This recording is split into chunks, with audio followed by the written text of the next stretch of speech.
हाँ जी सर, आज कितने गांव का कार्यक्रम था आपका? सबसे पहले तो आप सब पत्रकार बंधुओं का यहाँ आने पे हार्दिक स्वागत, अभिनंदन। आज मेरा 10 गांव का प्रोग्राम था।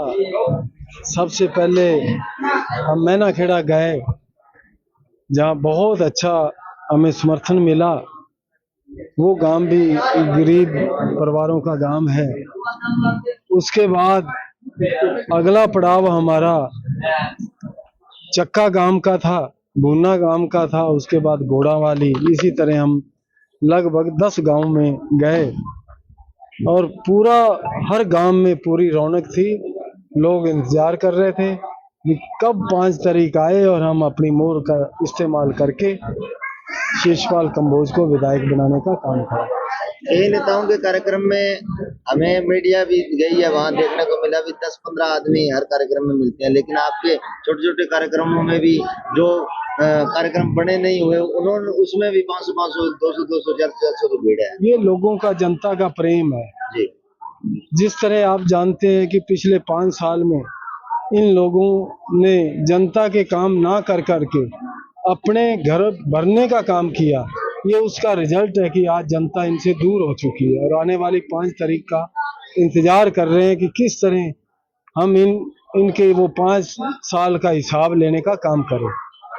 10 साल से प्रदेश में बीजेपी की सरकार है, अब आप फिर गांवों में जा रहे हैं, कोई एक्टिंग कमेंसी भी नजर आ रही है क्या? नहीं, हमें कोई ऐसा महसूस नहीं हुआ। लोग हैं हंस हंस के बात करते हैं। जब हम गाड़ी में बैठ के क्रॉस करते हैं और हाथ का इशारा करते हैं तो लोग स्माइल करके जब जवाब देते तो इसका मतलब है कि वो दिल से हमारे साथ हैं। आज आपके पार्टी के नेता अनिल विज ने बयान दिया है कि मैं सीनियोरिटी के तौर पर मुख्यमंत्री पद का दावेदार हूँ, इसको लेकर क्या कहेंगे? ये संगठन की बात है, हाई लेवल की बात है। हमारी पार्टी में जो संगठन आदेश करता है उसकी पालना होती है। यहाँ छोटे से कार्यकर्ता को ऊपर बिठाने का काम करते हैं और कोई किसी तरह की हमारे संगठन में ऐसी बात नहीं है। जो आदेश संगठन के होते हैं उसकी पालना की जाती है। आज बिजली मंत्री पूर्व जो उन्होंने खारिया में आज आरोप लगाया है कि जो बीजेपी ने है वो कमजोर प्रत्याशी उतारे हैं, इसके बारे में क्या? ये तो आने वाली 5 तारीख बताएगी कि कमजोर कौन है। आज भारतीय जनता पार्टी की यहाँ रानिया में लहर चल रही है। कुछ ये लोग अफवाह भी फैला रहे हैं भी ये कमजोर कैंडिडेट है। कुछ कह रहे हैं कि हमारा और इनेलो का समझौता हुआ है। मैं उनको सचेत करना चाहता हूँ, जो इन्होंने कुकर्म किए, इनेलो के राज को कोई भूला नहीं है। क्योंकि इन्होंने जब सत्ता में रहकर लोगों के साथ इन्होंने अत्याचार किए, लोगों के ऊपर झूठे केस बनाए, लोगों की जमीनों पे कब्जे किए, यहाँ तक कि इन्होंने हमारे गुरु घर को नहीं छोड़ा। 200 एकड़ जमीन पर इन्होंने नजायज कब्जा करने का काम किया और उसका जवाब अब जनता देगी। क्योंकि ये रणजीत सिंह जो आज घूम रहा है, इसको अब जगह नहीं मिल रही। इसको बीजेपी ने क्या नहीं दिया। जीतने के बाद इसको मंत्री बनाया, 5 साल इसने ऐश की, उसके बाद इसको हिसार से लोकसभा का चुनाव लड़ाया और अब जब विधानसभा का चुनाव आया, इसको हमारे सीनियर नेताओं ने कहा था कि इस बार आप पार्टी की मदद करो, पार्टी की सेवा करो। लेकिन ये सेवा नहीं, ये तो फल ही लेना, फल खाना जानते हैं। और इन्होंने बयान भी दे दिए भी मैं तो खड़ा हूँ आजाद, अगर बीजेपी ने अपना उम्मीदवार उतारना है तो उतार दे, मेरे को कोई डर नहीं। आज बीजेपी का उम्मीदवार आ गया है तो इसको डर क्यों लग रहा है?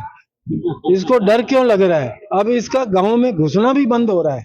और इसी तरह इनेलो, अब ये परिवार, इस परिवार की कितनी बढ़त थी। चौधरी देवीलाल का कितना नाम था, राष्ट्रीय स्तर पे उसका नाम था। और आज ये इनके कुकर्मों से आज ये सरसा जिला में सिमट कर रह गए। 2-3 परिवार के मेंबर इलाहाबाद में खड़े हैं, उधर डबवाली में खड़े हैं, यहाँ दादा पोता खड़े हैं। अब इसके बाद तो इनका जाने का, घर जाने का वक्त आ गया है। सरसा में सिमट कर रह गए और आने वाली 5 तारीख को ये जो मिलजुल के इलेक्शन लड़ने की इनकी नीति होती है, अब जनता बखूबी समझ गई है भी ये एक दूसरे को वोट दिलवाने का काम करते हैं।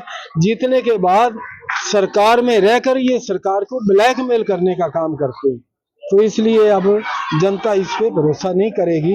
हमारा भारतीय जनता पार्टी का आशीर्वाद मेरे साथ है और जनता मेरे साथ है। यहाँ से भारतीय जनता पार्टी का कमल खिलेगा और वो नायब सिंह सैनी को तीसरी बार मुख्यमंत्री बनाने का काम करेगा। गांव में किस तरह का रिस्पांस है जो आपको देखने को मिल रहा है? क्या जी? गांव में आपको किस तरह का रिस्पांस मिल रहा है भारतीय जनता पार्टी? बहुत एक तरफा माहौल है जी।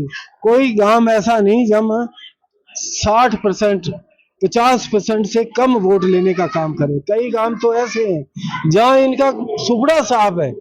मैं अभी ऐसा देखना, इनको कई गांव में तो इनको घुसने ही नहीं देना लोगों ने। लोग बहुत नाराज हैं इनके, इसलिए भारतीय जनता पार्टी का कमल खिलाने का वक्त आ गया और पहली बार इतिहास में लानिया विधानसभा से कमल खिलेगा जो भारतीय जनता पार्टी की तीसरी बार सरकार बनाने का काम करेगा। सर आज रंगरेटे परिवार ने बीजेपी ज्वाइन की थी, उन्होंने किसने? मजदूर परिवार ने। मजदूर यहाँ ये तो पहले ही हमारे साथ हैं। वो अपने गुरप्रीत जी कह रहे हैं कि जब भी इन्होंने मेरे को कोई भी मांग दी है, मैं जब चेयरमैन था तो हमने वो पूरी की है। आगे भी जब भी मौका लगेगा इस गांव को मैं विशेष तौर पे अपने दिल में रखूंगा। जो मान सम्मान आज इन्होंने दिया है मैं हमेशा इसका ऋणी रहूंगा और आगे से जो भी इनको दुख तकलीफ होगी विशेष तौर पे मैं उसको पूरा करने का हर संभव प्रयास करूंगा।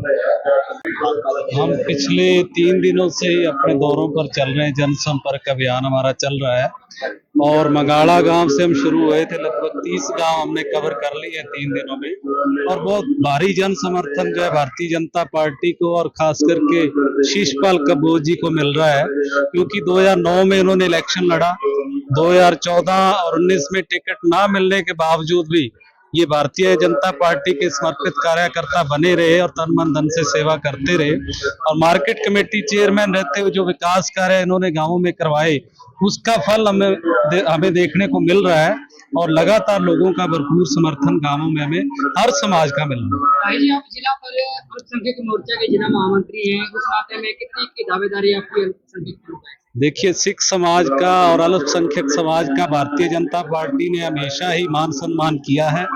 बड़े स्तर पर मोदी जी ने और मनोहर लाल खट्टर जी ने भी हमारे गुरुओं के जो दिन त्योहार हैं बड़ी धूमधाम से सरकारी खर्चों पर मनाए हैं। तो इसी तरह से सिख समाज जो है वो भी भारतीय जनता पार्टी का समर्थन करता है।